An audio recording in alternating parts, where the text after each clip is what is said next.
हाय नवीन व्लॉगमध्ये हार्दिक स्वागत. आपण बनवलं होतं बर्फाचं शिवलिंग आणि ते बनवताना मला काय काय डिफिकल्टीज आल्या आणि ते कसं बनवलं हे आजच्या व्लॉगमध्ये मी सांगणार आहे. बेससाठी मी घेतलेला होता हा मोठा डब्बा, त्यानंतर वर हा छोटा आणि शिवलिंगासाठी मी या मापामध्ये बनवलेलं होतं बर्फाचं शिवलिंग बनवण्यासाठी रात्रीच तुम्ही अशा उथळ डब्यांमध्ये पाणी ठेवून ज्या तुमच्या आवडीचे फुलं आहेत तेही जर टाकले तर छान शिवलिंग येतं. तसंच बेलपान टाकलं तर अगदी छान असं शिवलिंग तयार होतं. रात्री डब्यांमध्ये बर्फ नीट तयार झालं आहे का ते बघा, आणि जेव्हा तुम्हाला पूजा करायची असेल त्या अगोदर अर्धा तास अगोदर तुम्ही ते तिन्ही डबे बाहेर काढून ठेवणं गरजेचं आहे. नाहीतर माझ्यासारखी चूक होईल, कारण मी ते खूप उशिरा काढल्यामुळे माझे जे बर्फ आहे ते डब्यांमधून बाहेरच निघत नव्हते.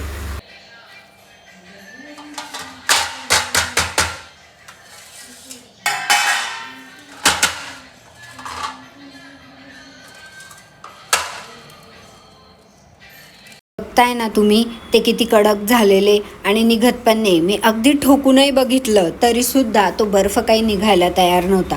मग मी फायनली विचार केला की सुरीने आजूबाजूच्या ज्या कडा आहे त्या आपण मोकळ्या करून घेऊ. पण तसं करूनसुद्धा बर्फ काही केल्या बाजूला होत नव्हता. आणि मग मी विचार केला की आता काय करावं, कारण पूजेची सगळी तयारी झालेली होती पण बर्फ काही निघता निघेना. मग शेवटी माझ्या सासूबाईंनी मला एक आयडिया सांगितली.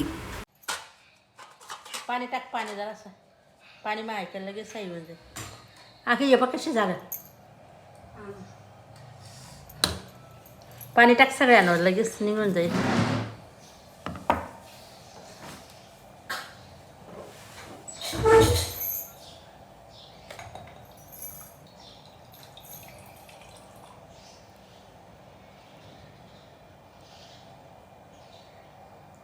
निघेल का लगेच?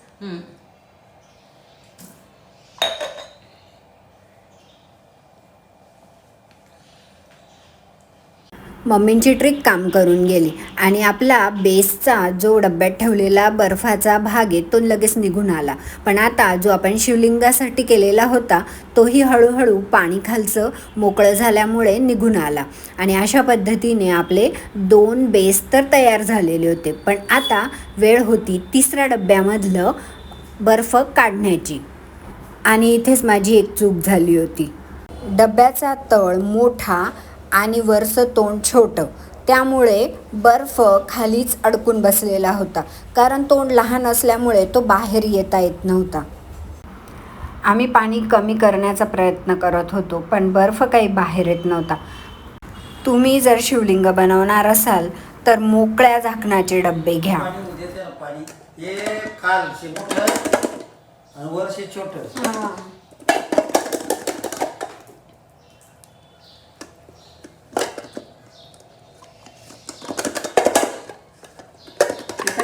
अशी ताटली बिटली ठेवायला पाहिजे. ताटली आता काय करू पण?